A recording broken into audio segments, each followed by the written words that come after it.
This video is sponsored by Keeps, which means we'll have an ad from them somewhere in the middle of the video. Hello everybody, it is time for another gaming related Q&A. I do Q&As about like everything other than video games on my second channel. I'm also like a month behind on that. So I'll leave a link to where you can check those out if you want. This is all for gaming. And we're gonna start on very positive news. I got a whole bunch of questions about this, and I'm sure I've addressed it before, but it's something that I'm always happy to reiterate. Matty Gal said, how have you felt about the reaction to God of War Ragnarok's trailer, and what's it like to work on a game like that if you can talk about it? So I'm obviously very selective in what I do talk about in the interest of protecting the studio. There are a bunch of reasons for that. The biggest one is honestly just that I don't want to say anything that'll ever make a news headline, which has happened before. The studio should get to dictate when interviews go out or when news happens. PR should get to dictate that. I should not have any control over that, and so I try to just like respect everybody else's schedules and try not to become news by accident. There have already been headlines. A Santa Monica studio employee says, never anything particularly interesting, but I'm just aware that that can happen, and I don't want to contribute to it. However, I can answer what you've asked me here, which is how I felt about the reaction to God of War Ragnarok's trailer. It's so awesome.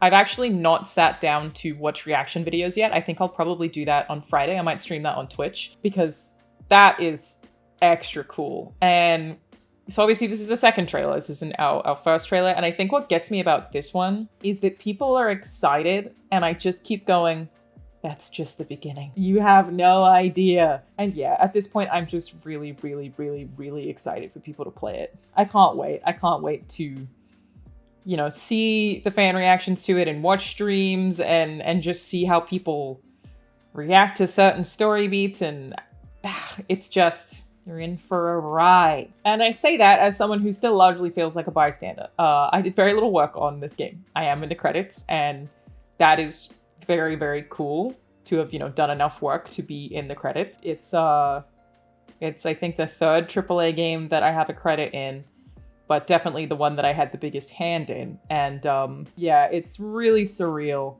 because just the whole team at Santa Monica Studio, I'm just so impressed all the time. It's nuts.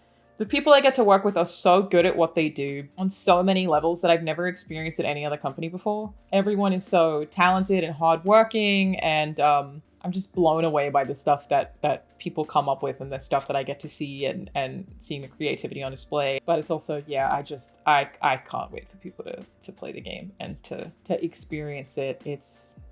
I'm just like at the point where I feel like I probably feel the same way fans do, where I'm like, just let them have it. But of course it doesn't work that way. So yeah, the reception has been absolutely wonderful and so nice to watch, you know, more on behalf of the people I work with than on behalf of me, again, who I didn't do shit. But I'm just really excited and honored to be a part of it. I'm like glowing for the last couple of days about it just because the hype has been so awesome to witness. So if you feel positively about it, please keep sharing it. It's so cool. And people do notice. They do pay attention to that stuff. I think it really means a lot. So thank you for asking. I have felt amazingly about the reaction to the trailer. It has made me more excited for everybody because it gets so much cooler, even in my opinion. And it still feels like a very surreal honor. Now we got that out of the way. Mike Vanneman said, Alanah, what are your thoughts on emulation in video games? Would you be cool with a Sega Dreamcast Mini? I think it's kind of complicated. A lot of emulation is piracy. I don't generally support piracy. However, when some of these things can't be accessed otherwise, I will be in the favor of video game preservation. If emulation is the only way that you can actually access something and that you wouldn't be able to play it otherwise, I think I am in favor of that. And I wish there were a system of preservation that some of these companies could be more supportive of so that it didn't have to become piracy. Like, I don't think that the user or the player is at fault if the only way for them to play something is to pirate it. That is an accessibility problem that the publisher should be addressing, and you're kind of like forcing people's hand a little bit, I think. I'm not confident in everything that I just said. I feel like that's my take, but a lot of the time I don't have like a solid opinion on something. And I'm like, that's just where I feel right now. If I explored this thought further, I may change my mind. So I don't use emulators and have never felt the need to. Maybe there was once or twice that I used to use one back in the day. And I think that they are a very good tool, and I wish they were supported, I think is my general reaction. I wish that they would be supported in a way that I guess Nintendo kind of supports emulation, but they charge so much for it. I mean, the Xbox backwards compatibility stuff is a really good example of like, you are preventing people from needing to emulate an Xbox, the original Xbox, by providing that emulation yourself. And I think that that's awesome. And that's the direction that we should want. It is time to talk about keeps. There's no magic cure for baldness, but you can prevent hair loss from happening in the first place. The earlier you take action, the more hair you'll keep. For those of you who don't already know, Keeps is a subscription service that helps men keep their hair. It is FDA approved, provider recommended, and I have several friends, people you've seen me make videos with beautiful heads of hair, who use Keeps and love it, which is why I'm so confident talking about it. Keeps offers clinically proven treatments to combat the symptoms of hair loss, and treatments are delivered straight to your door. Your daily supply of treatment arrives every 3 months at half the cost of a pharmacy. Once you've taken action, all you need to do is track your progress and get support along the way. Keeps treatment plans come with a year of unlimited doctor messaging. All the treatment plans are personalized and doctor recommended, and they're affordable, typically half the cost of pharmacy prices. So it's time to take action, because with Keeps, you can get quality, expert care without ever visiting a doctor's office or pharmacy. They have a network of expert medical providers, prescribers, and care specialists to support you in making your hair goals a reality. And whether you're looking to prevent hair loss, stimulate hair growth, or just take better care of the hair you have, Keeps has you covered. Hair loss stops with Keeps. To get 50% off your first order, go to keeps.com/Alanah Pearce or click the link in the description. That's keeps.com/Alanah. Carfani Blackwood said, question for the next video. What's your opinion on horror games not having a category at Game Awards? Do you think it's even necessary to have them now? Or even an entire award show dedicated to the horror genre, similar to Spike TV's award shows back in the day? Well, I've never seen any Spike TV award show. I think that that's what the Game Awards used to be, but I'm Australian, so it was an American thing, so I never even saw the actual Spike TV awards. I think that horror in general can be a very difficult thing to classify. We spoke about this on a recent Play, Watch, Listen episode pretty extensively. Horror can be subjective. So like I would argue that half of Resident Evil 8 is horror and the other half is action. So it goes into the action category. Whereas like I would say that a game like Madison is clearly horror. And I think because that's the case for a lot of AAA games, which, you know, I talk about Game Awards all the time and how they don't mean anything and you shouldn't care. And they are not definitive. It's just a bunch of people's opinions and it's always going to come down to whatever the most popular thing is. Like this year, I feel like Game of the Year is almost definitely going to be either God of War Ragnarok or Elden Ring. And the fact that we all kind of knew that in January is indicative of how just meaningless the awards are. They are supposed to be a celebration of video games, not a clear, true answer of the Game of the Year, is what I'm trying to say. And the games that win or are nominated are always the most popular, the ones that the most people are able to play, the ones that are advertised the most, just by virtue of it being a very big jury. It has to be whichever game is played the most. You can't vote on a game you haven't played, and you can't play every game in the world. It's impossible. So that means that the horror games that are going to be selected for any category are going to be the most AAA ones that exist, which generally is going to lean into action. There are probably not enough AAA horror games for the category to make enough sense. It would otherwise, and this is just me hypothesizing, I think it would otherwise end up being full of indie games a lot of people haven't heard of. I mentioned Madison, a lot of people haven't heard of Madison. So while survival horror is my favorite genre of video game, and if I impart anything onto any of the games that I work on, it is definitely a little bit of horror. I do it so much. I'm always like, but what if it was spooky? I just can't help myself. I'm sure I'll end up working like full-time on a survival horror somewhere someday. It's just the world that draws me. But yeah, I think it's probably an unappealing genre to a lot of people, and there just aren't enough AAA horror games to really hold it. I think it would be cool to have that category. I also just don't put a lot of stock in these award shows. It is what it is. It is what it is. It'd be cool to have your own, video game horror awards. I think there are a lot of them for movies and TV shows because horror movies and TV shows always get snubbed at the award shows. The fact that Midnight Mass didn't get a bunch of nominations, so clearly genre related. That show is brilliant in so many ways, but it didn't get TV nominations because it's horror genre, and so people just don't even watch it. But I don't know that you get a lot of viewership for that, unfortunately. Jonathan Forsyth asked, someone who would love to step their foot into the gaming industry, where do you think the best place to start is? It depends on what you are good at. I have been good at writing since I was a child. I did extension English as a kid, so I was doing 2 grades above or 1 grade above. I went to a gifted kids writers camp, and I was top 1% in the country for writing at one point as a kid. And then I studied writing at university, and then I went on to write about video games, and now I write video games.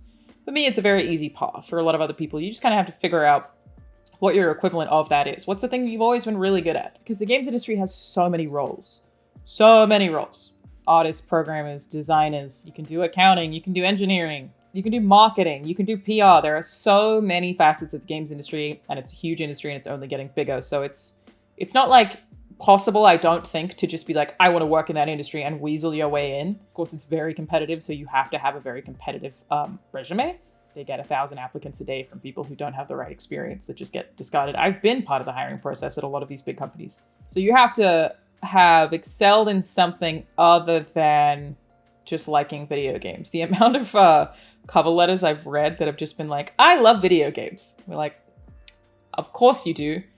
But that is not valuable to the team, as we all also love video games. Not a weak spot there.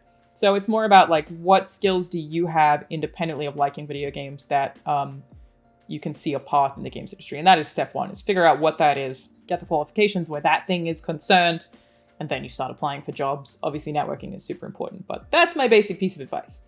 A lot of people think that they can review games just because they have opinions on games, but that doesn't make a good game reviewer skill set. Being able to write is very important to be a game reviewer. Unless you're making YouTube content, in which case it would be video production and hosting and video editing, all things that you can learn by yourself. So yeah, I think there's always an avenue. You just have to know where you would serve the industry best, I guess, and then just do everything you can to get there. Best of luck, my friend. You got this. Kevin Lueck said, hey, Alanah, I love the video. Thank you. What are you missing from more recent video games? Any specific gameplay / art style / story elements you want to see more of? Dude, this is not one of the things that you listed, but I think about this all the time lately. I can't believe we didn't used to have to download anything. And it wasn't even that long ago. You used to just put the cartridge in or put the disc in and the thing would play. I can't believe that's just gone. And it's never coming back. I mean, there are exceptions, but for the most part, we now just accept that you have to install something even when you buy a disc version. You usually have to install something. Remember when you didn't have to do that? Yeah, that's definitely the one that stands out to me the most. I feel like there are so many games now and so many retro style games. Like, I have formally decided that Doom 1993 is my favorite game ever made. I love it so much. I often said Deadly Premonition, but I was like, when I really sit down and think about this, it's Doom. And I could say, oh, I miss Doom, I miss your boomer shooter, but there are still so many of those being made, like Dusk, like Bolt Gun, that's about to come out. So I don't think there's like really any missing mechanic or art style or story element at all, because there are just so many games being made that capitalize on retro aesthetics or styles or gameplay. You just have to look for the specific thing you're interested in. But you have to download all of them! Yeah, it kills me. Luda Guzman said, what do you actually do? Are you writing story, lore, dialogue, etc.? I get asked this a lot, so I figured I would answer it even though I've kind of paraphrased that question.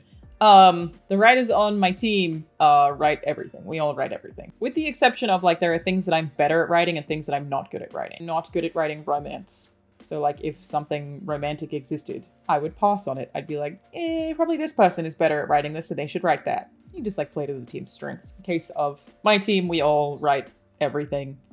And that is similar in my experience of every other game studio that I have been involved in. Sometimes the game director is still the person writing the box, so yeah. Knighthood said, if you could write the story for a sequel to any game, which game would it be?